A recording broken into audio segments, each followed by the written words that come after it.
Baik, kembali lagi dalam Presiden Pilihan Rakyat. Kita sebelum melanjutkan perbincangan, kita akan pantau dulu bagaimana perhitungan suara di KPU. Sudah ada rekan kami Rizka Salsabila. Rizka, selamat pagi. Silakan informasinya. Baik Kamarati dan juga pemirsa, hingga saat ini proses perhitungan surat suara ini masih terus berlangsung di Komisi Pemilihan Umum atau KPU RI. Berdasarkan data terbaru hingga saat ini, pemirsa sudah ada sekitar 49,30% surat suara yang masuk ke dalam sistem KPU. Yang mana hal ini berarti sudah ada 405.000 lebih TPS yang sudah terhimpun datanya ke KPU dari total sekitar 823.000 TPS yang ada. Kamarati dan juga pemirsa, hingga saat ini memang masih perolehan suara ini diungguli oleh paslon nomor urut 02 yaitu Prabowo Subianto dan Gibran Rakabuming Raka dengan perolehan suara sekitar 56,88% atau sekitar 29 juta suara. Kemudian di posisi kedua ada paslon nomor urut 01 yaitu Anies Baswedan dan Muhaimin Iskandar dengan perolehan suara 25,27% atau sekitar 12 juta suara. Dan di posisi ketiga ada paslon nomor urut 03 yaitu Ganjar Pranowo dan Mahfud MD dengan perolehan suara sementara saat ini yaitu 17,86% atau sekitar 9 juta suara. Perlu diketahui pemirsa bahwa ini bukan merupakan data hasil dan merupakan data yang masih dalam proses perhitungan oleh atau penghimpunan oleh KPU, mengingat memang baru sekitar 49,30% saja data yang masuk, dan berdasarkan aturan ini memang masih proses perhitungan oleh KPU yang mulai berlangsung sejak setelah pencoblosan atau kemarin 15 Februari dan hingga nanti proses perhitungan pemungutan suara ini pada 20 Maret 2024, dan mengingat memang proses rekapitulasi ini membutuhkan waktu yang tidak sebentar karena memang menggunakan proses yang berjenjang mulai dari tingkat TPS kemudian naik ke tingkat kecamatan, kabupaten, kota, provinsi hingga nanti ke pusat. Setelah proses rekapitulasi hasil perhitungan suara baru akan dilaksanakan penetapan hasil pemilu, yang mana hasil penetapan pemilu ini paling lambat 3 hari setelah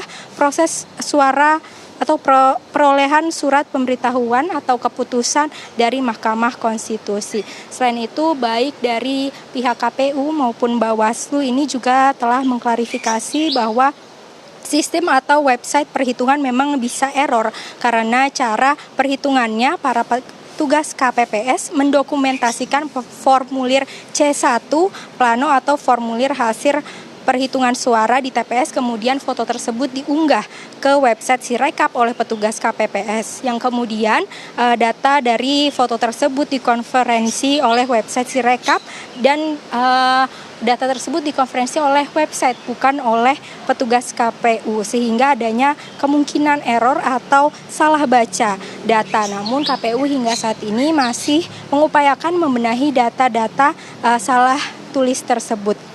Tak hanya itu, temuan lainnya atau kendala di TPS selama proses pemilu berlangsung ini diantaranya ada beberapa TPS yang membuka pemungutan suara lebih dari pukul 13, lalu ribuan TPS tidak adanya terdapat alat bantu disabilitas dan juga logistiknya yang tidak lengkap, dan juga ada ratusan pengguna atau ratusan TPS yang mana menggunakan hak pilihnya lebih dari 2 kali, dan dampaknya atau kemudian ada pun beberapa atau ratusan TPS yang juga akibat dari berdampak dari bencana alam. Nah, pihak KPU juga sudah menyatakan bahwa akan melakukan pemilu susulan yang mana akan berlangsung maksimal 10 hari setelah hari pencoblosan. Seperti itu, Kamarati, kembali ke Anda di studio. Ya, Rizka, satu pertanyaan terakhir dari saya. Apakah juga sudah cukup jelas informasi yang diberikan KPU? Apakah nantinya untuk pencoblosan ulang akan dilakukan secara serentak pada hari Minggu atau ada yang di hari lainnya jadwalnya?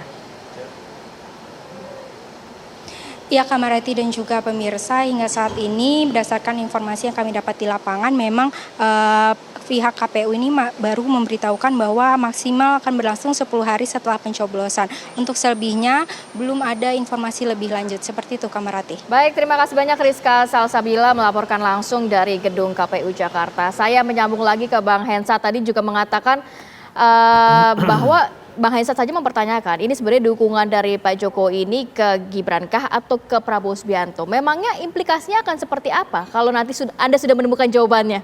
Ya implikasinya akan bagaimana nanti rules-nya gitu ya. Saya sih yakin Pak Prabowo ini kan sosok yang nasionalis ya.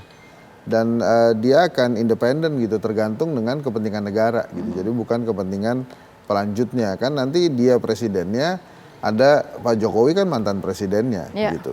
Jadi sebelum kita bicara rekonsiliasi tuh, pertanyaan itu tuh akan menarik. Karena apa yang terjadi di Filipina misalnya, Sara Duterte dan Bongbong Marcos itu, Sara Duterte anaknya Pak Duterte, jadi wakilnya Bongbong Marcos.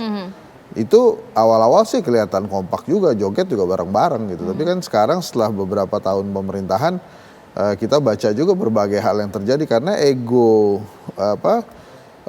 yang tadi itu loh. Jadi maksud saya mungkin ada yang merasa lo kalau nggak gue bantuin kalah lo gitu. Tapi yang satu lagi gue kan udah punya tabungan sendiri, tinggal tambahin dikit lagi bisa menang gitu. Jadi kayak gitu-gitu tuh hal yang menarik. Nah kalau tentang rekonsiliasi koalisi di Indonesia ini sudah ada bukti yang namanya oposisi itu nggak bisa menang pemilu gitu. Tuh kan ada Ustadz Mardani ya.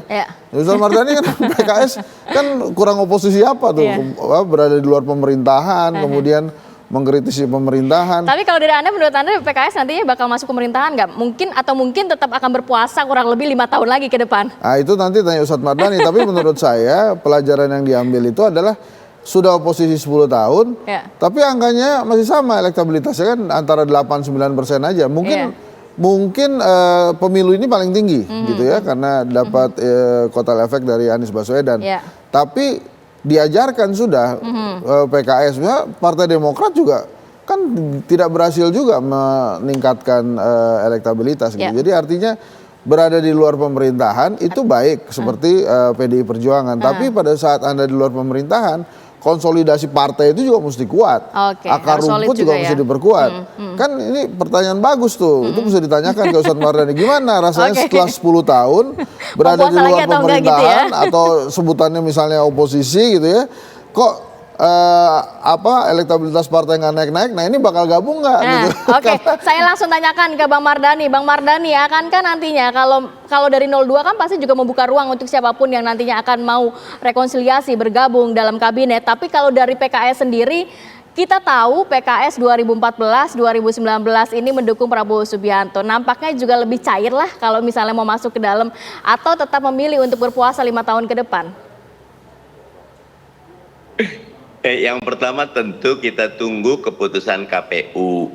Yang kedua keputusan koalisi atau oposisi ada di Majelis Syuro.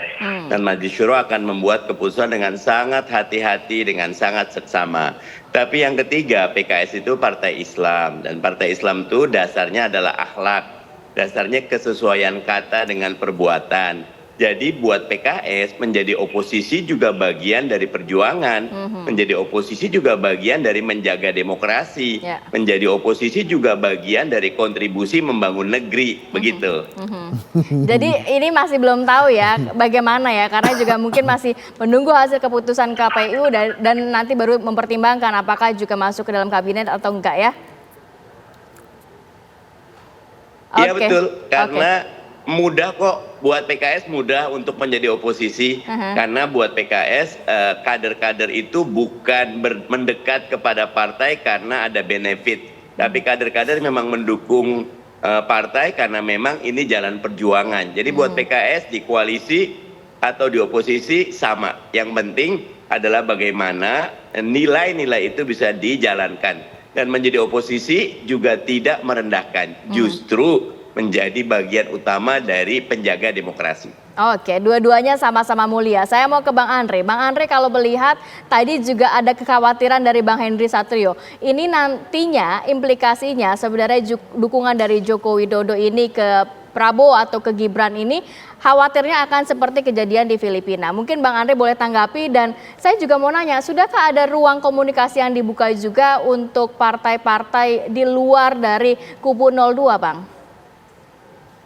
Yang pertama ya, Pak Ratih, saya mau menanggapi saya memahami dulu pernyataan Bang Ruhut ya. Memang kalau kalah itu memang menyakitkan Bang Ruhut, bikin kita sedih dan emosional. Ya, tapi yang jelas Pak Prabowo di 2019 itu ya datang langsung ke Bawaslu meminta seluruh pendukungnya pulang.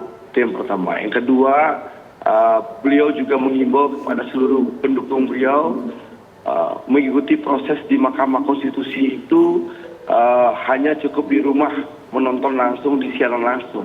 Dan waktu itu saya sebagai jubir beliau berulang-ulang menyampaikan itu kepada pendukung Pak Prabowo. Supaya clear itu soal di 2019. Dan Pak Prabowo memutuskan rekonsiliasi bersama Pak Jokowi itu demi kepentingan bangsa yang lebih besar. Demi menjaga persatuan dan keutuhan negara kesatuan Republik Indonesia. Itu yang pertama. Yang kedua, soal Bang Hemsat, sekali lagi menurut saya itu tidak perlu diperdebatkan ya.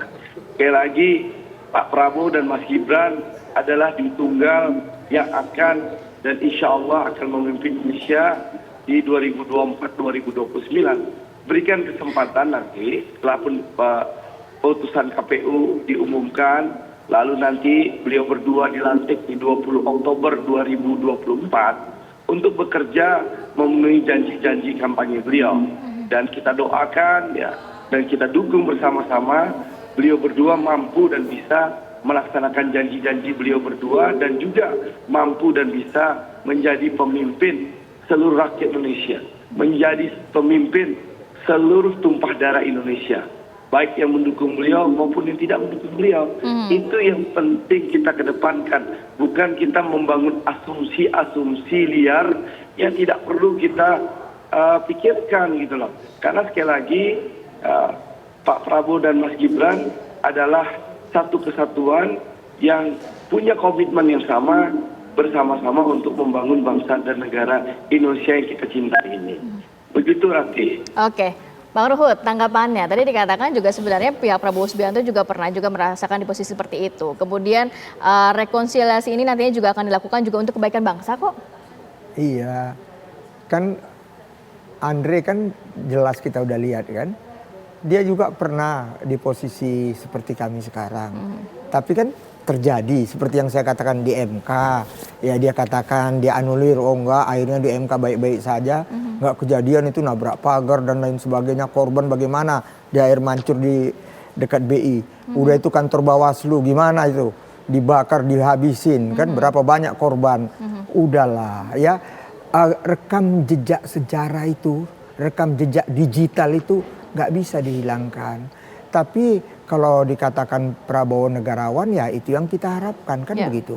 Kita nggak ada masalah ya. Dan kalau dikatakan bagaimana kita bersama-sama ya kami PDI Perjuangan tetap tegak lurus kepada Ketua Umum kami Profesor Dr. Haja Megawati Soekarno Putri. Tunggu dulu ya, nanti real count, kita bersabar dan apa yang diputuskan Ibu Mega bersama kawan koalisinya, kami kader istimewa kalau kami PDI Perjuangan kan kami sudah buktikan. Ya, kami banteng ketaton, apapun orang mau bilang apa, permintaan Bu Mega hat-trick, sebagai PDI Perjuangan kita hat-trick. Sudah 3 kali kita menang berturut-turut. Ya, begitu juga kawan-kawan, kader-kader kami, militansinya kita nggak usah khawatir. Jadi apa yang dikatakan apa yang dikatakan Andre ya, Andre pernah merasakan, kami pernah merasakan ya. Tapi percayalah, kalau kami suasananya maunya adem, baik semua. Tapi juga kan kami nggak ada maksud apa-apa. Moral force daripada kampus, moral force daripada budayawan, begitu juga tokoh-tokoh agama dan lain sebagainya. Kan kami, mereka juga rakyat Indonesia.